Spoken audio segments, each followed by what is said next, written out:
Ce balado est présenté en collaboration avec Aliments du Québec.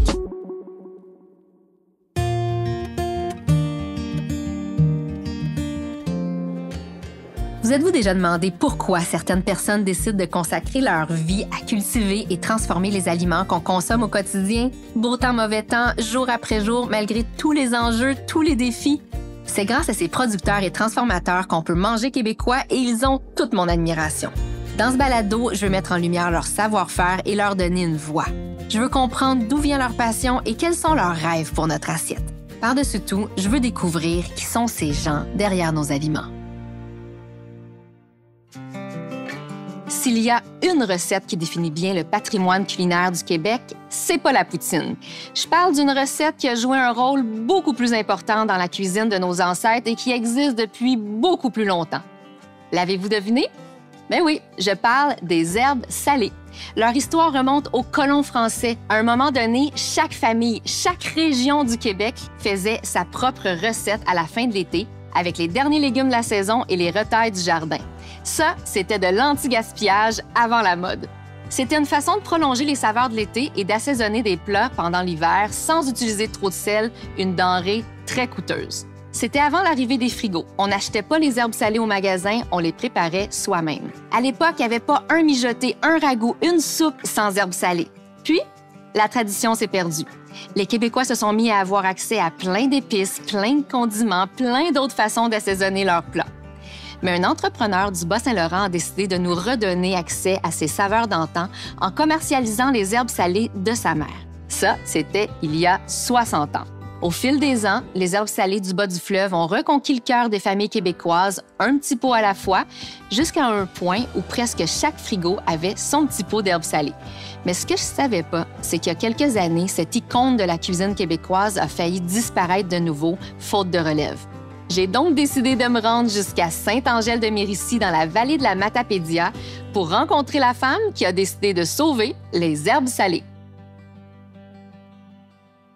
Stéphanie Ross, merci d'avoir sauvé les herbes salées. Oui, c'est un honneur pour moi. Ce que je n'avais pas compris avant, c'était que les herbes salées du bas du fleuve reposaient sur une paire d'épaules. C'était pas une grosse entreprise, même s'il y a des pots dans chaque frigo, là, oui. Ça reposait sur une personne. Oui. C'est quand même impressionnant. Là. Jean-Yves, malheureusement, il a perdu sa mère, il a perdu son père. Son frère est avec lui dans l'entreprise, il est décédé. Donc, il se retrouvait vraiment tout seul avec le fardeau de toutes ces tâches-là. Il a travaillé toute sa vie, puis ça lui prenait une relève. Quand on a eu l'intérêt d'acheter l'entreprise, on s'est dit, bon, on va aller visiter l'usine. Mm-hmm. Et c'est là que j'ai été complètement surprise, puis mon conjoint aussi. Il faisait 1000 pots par jour dans le sous-sol de sa maison. Donc, de réussir à produire autant de pots et que ce produit-là soit distribué à la grandeur du Québec, j'étais complètement impressionnée. Et puis, Jean-Yves, je lui ai dit, je t'admirais avant, mais je t'admire encore plus de faire beaucoup de travail manuel. Chaque pot était empoté à la main avec une petite cuillère à table, était lavé, essuyé. On n'imagine pas ça quand on voit le pot d'herbes salées dans notre frigo. Là. On pense qu'il y a toute une structure, toute une logistique derrière, mais c'était très, très, très, très artisanal. Oui. Là. Puis c'est tout à son honneur d'avoir réussi à développer puis que le produit soit disponible partout au Québec avec si peu de moyens technologiques et des ressources. C'était les employés. Oui, il a tenu le fort pendant 60 ans. Là. Oui, effectivement. Mais en même temps, à un moment donné, c'était en péril, tout ça. Là, ça pouvait pas survivre dans un modèle comme ça, artisanal, dans le sous-sol. Oui, puis il était très conscient, mais tu sais, à un moment donné, pour automatiser, pour augmenter la production, on a besoin de savoir qu'on a une relève. Ouais. Donc, il était rendu à cette étape-là, mais il voulait pas non plus que ce soit à n'importe qui. Jean-Yves, j'ai enseigné avec lui pendant 20 ans, donc il me connaissait très bien. Lui, grande admiration pour sa mère. C'est elle qui a créé la recette. Mais cette recette-là est encore la même après 60 ans. Et la distribution, ça s'est fait quand même rapidement. Au début, c'était les gens du village. Ensuite, anciennement Métro, CGP, qui ont été intéressés par le produit. Et tranquillement, pas vite, ben le produit s'est fait connaître au Québec. C'est fait adopter.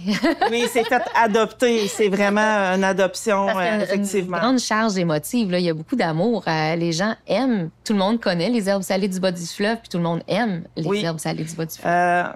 On sent qu'il y a une histoire d'amour entre les herbes salées du bas du fleuve et les consommateurs au Québec. Oui. À chaque fois que je rencontre quelqu'un, les gens viennent me voir et ils ont toujours une anecdote à me raconter par rapport aux pots d'herbes salées. Que ce soit de leur grand-mère, de leur mère, il y a toujours une histoire à raconter. Et ça, c'est tellement un bonheur pour moi, là, c'est ma récompense. C'est l'ingrédient magique de bien des recettes de famille, là. Oui. On dirait que quand les gens parlent des herbes salées, ça leur rappelle toujours des beaux souvenirs. Puis, les gens ont vraiment un sentiment d'appartenance envers le produit. Et ça, moi, ça me rend très, très fière. OK, fait que là, c'est la recette qui est en train de se faire, là. Oui, une recette, c'est 12 contenants blancs. OK. Donc, là, maintenant, on l'appelle Papy. C'est notre Papy. C'est notre Papy, oui. Hola, Papy. Hola, Papy. Comment ça? Bien. Et ça, oui. ici, donc, si on voit le panais, là, le blanc, c'est le panais? L'oignon. Oui, le panais, il est plus en pâte. Donde panais, Papy? Panais, Aiki? Oui. Ah, et Ça, c'est le panais. Le panais dans la recette, là, okay. il amène de la consistance. Oui, la texture. Oui, c'est comme crémeux. Là, oui, tu vois la texture, là? Oui. Tous les ingrédients sont hachés séparément. Oui. Puis après, ils sont tous reconstitués. Oui. Dans le fond, on fait les récoltes à l'automne. La machine qu'il y a là, c'est le hachoir. Donc, on va tout hacher nos légumes séparément. On les met dans le sel. Puis, quand ils sont dans le sel, là, ça assure la conservation. Fait qu'on peut respirer en paix. Après. Oui. Le céleri? Non, c'est du persil. Persil. Oui. Es-tu consciente que tu les as sauvés? Es-tu consciente que les herbes salées du bas du fleuve auraient pu disparaître? Oui, je suis consciente parce que le parcours pour acheter les herbes salées a été très, très, très laborieux. Je suis propriétaire de l'entreprise avec mon conjoint, Guillaume Fournier. Et puis, à partir du moment qu'on a annoncé à M. Jean-Yves qu'on était intéressé à acheter les herbes salées, l'aventure commençait, là. L'aventure. C'est vraiment ça. Il a fallu se retrousser les manches parce que la recette est là depuis 60 ans, mais si vous la faites pas comme il faut, si vous manquez de légumes, si les clients vous font pas confiance, puis que vous vendez plus d'herbes salées dans 2 ans, tout le monde est perdant. Alors là, le vrai défi a commencé. Nous, on est producteurs laitiers, producteurs ovins. On est capable de faire pousser de la luzerne, du trèfle, de l'orge, de l'avoine, mais on se faisait dire, ça vous prend tous vos légumes pour pouvoir produire la recette. Est-ce que vous allez être capable? Est-ce que vous avez l'expertise? Est-ce que vous avez les connaissances pour pouvoir faire produire tout ça? Vous aviez le savoir-faire avec la bergerie, oui. avec la ferme laitière. C'était oui. ça, votre expertise? Oui. Mais vous n'aviez pas d'expertise pour faire pousser de la sarriette puis du cerfeuil, là? Non. Pour cette partie-là, bien, premièrement, on avait l'aide de l'ancien propriétaire. On s'est entouré de professionnels.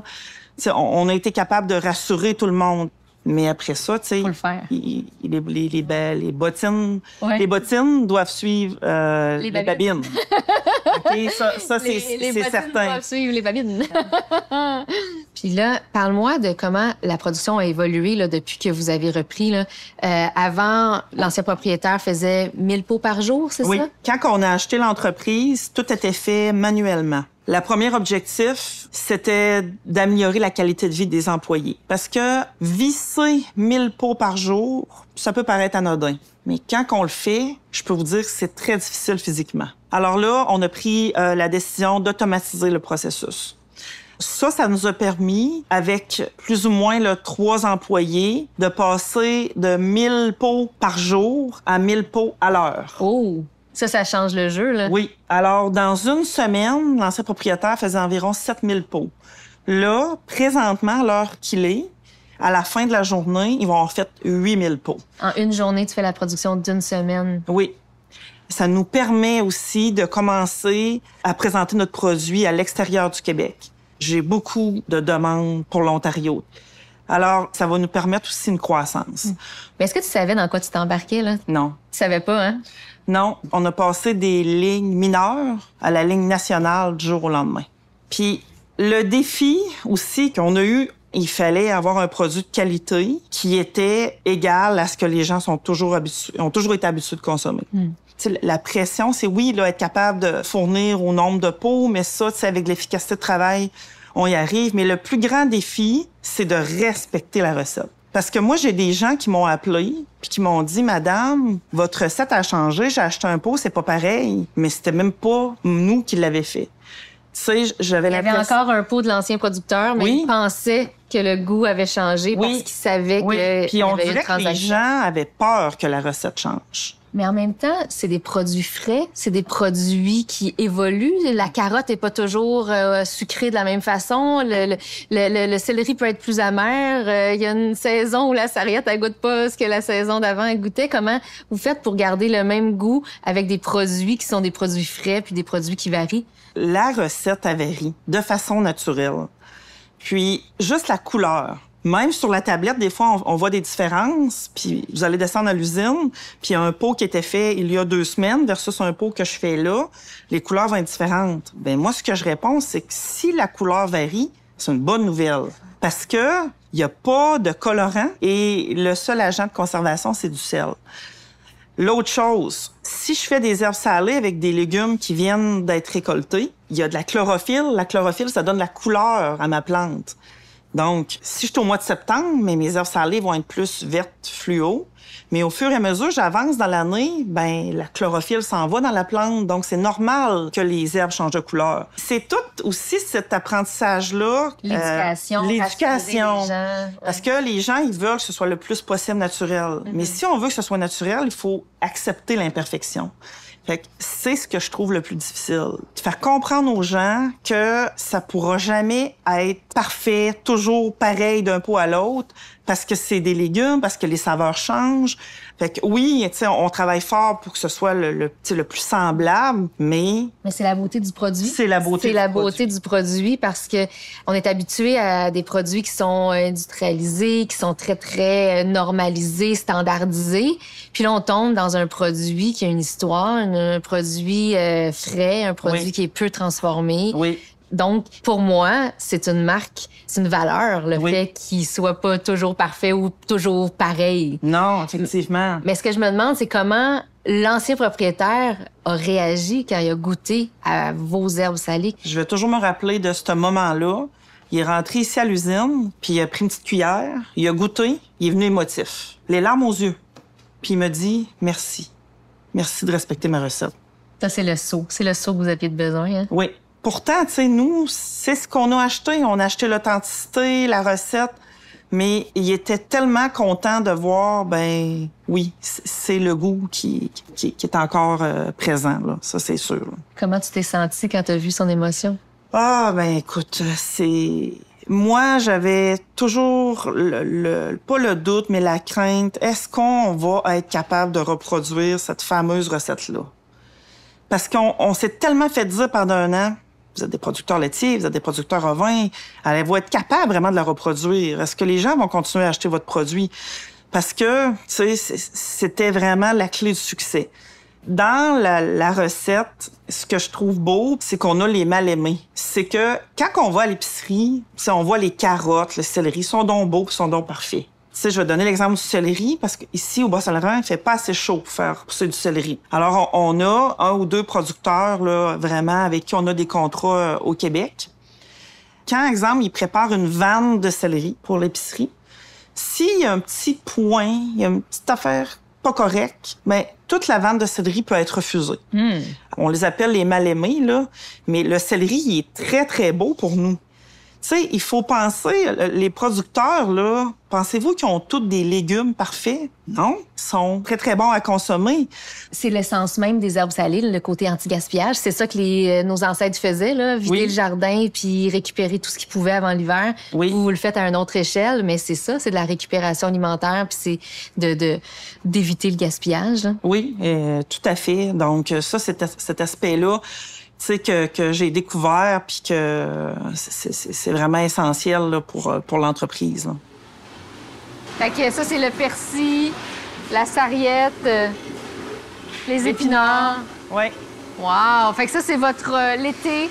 dernier que vous avez emmagasiné Bien, ça? on en a ici, mais on en a dans d'autres entrepôts aussi, là. Fait que Oui.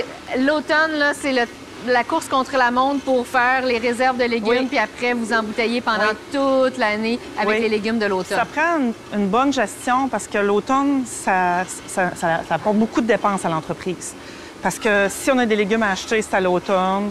Tu sais, beaucoup d'employés. Fait qu'il faut... Vous pouvez pas payer vos producteurs juste quand vous vendez vos petits pots, là. Non, effectivement.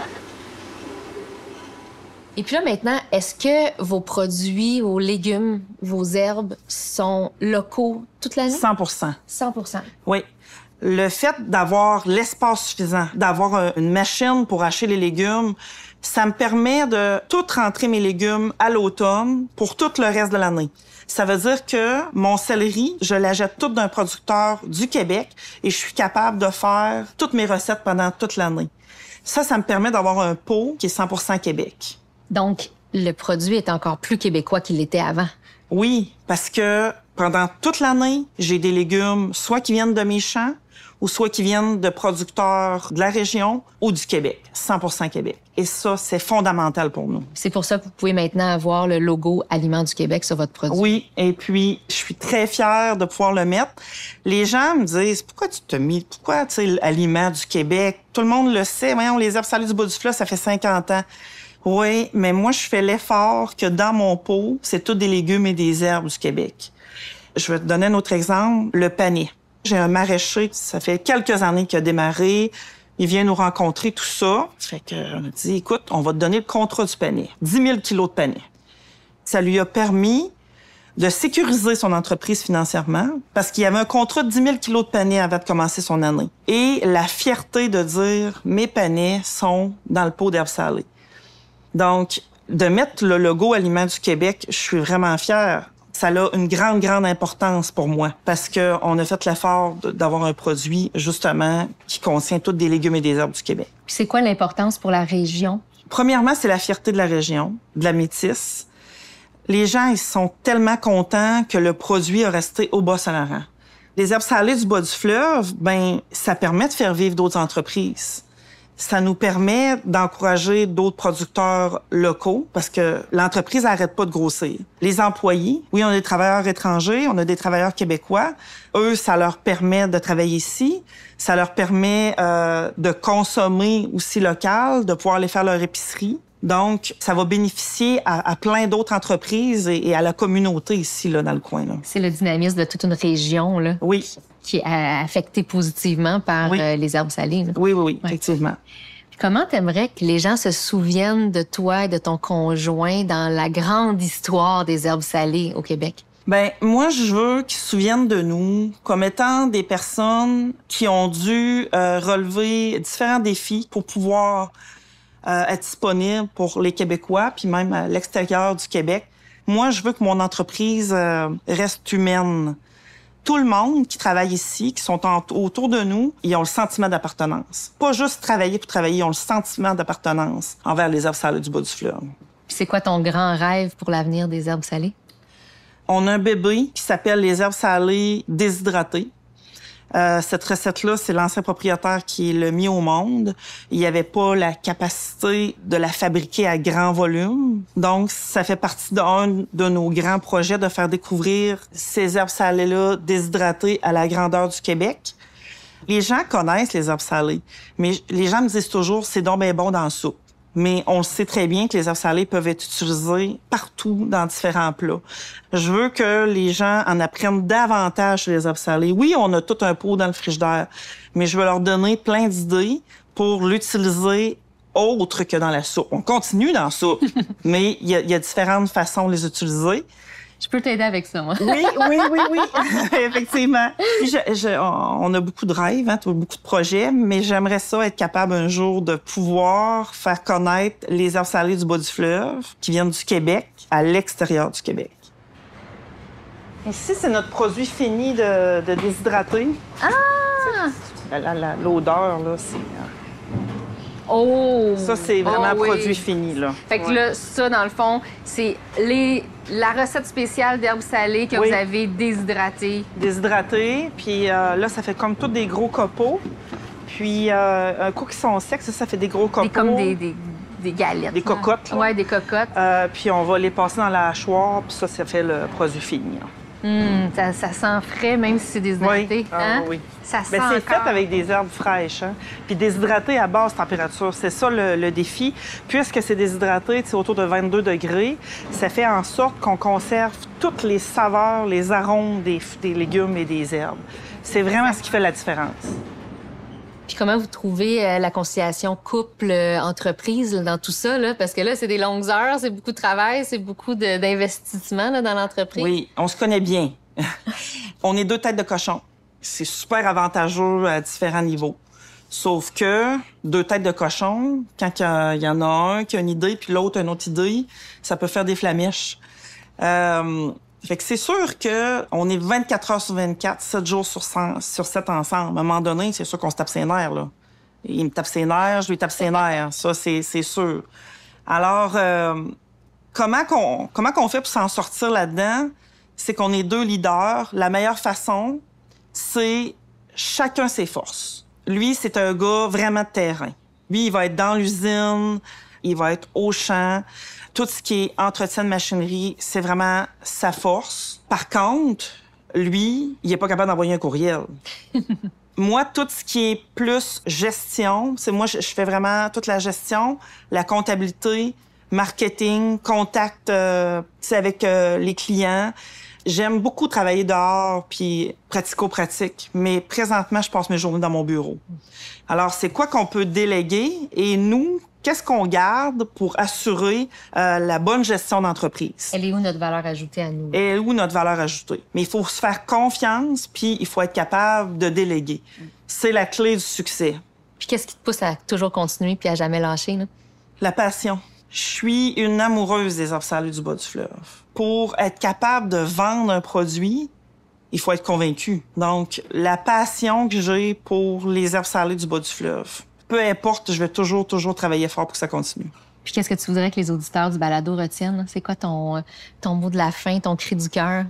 Mon cri du cœur, c'est sur une note plus générale, c'est que ce soit pour les herbes salées ou pour tout autre produit, c'est quand on voit un produit avec Aliments du Québec, bien oui, il y a l'entreprise, mais il y a le fait que ça va vraiment permettre là, la longévité ou la pérennité des entreprises. On soutient pas juste le producteur qui est derrière la marque. Oui. En achetant un produit du Québec, on soutient le Québec.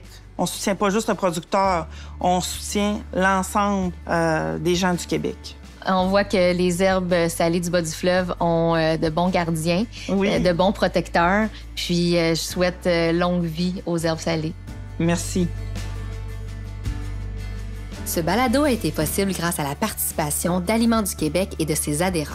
Il a été conçu et animé par Geneviève Augleman, produit par Diane Prémy et réalisé par Camille Préfontaine. À la recherche, Sandrine Deschaines, prise de son, Simon Thériault, montage et conception sonore, Anna Matari, mixage sonore, Amélie Lamy.